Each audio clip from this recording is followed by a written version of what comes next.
Coffee shop işletirik gün 1.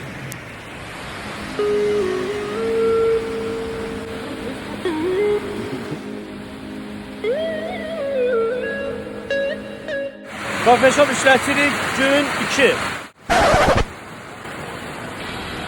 Anama değil.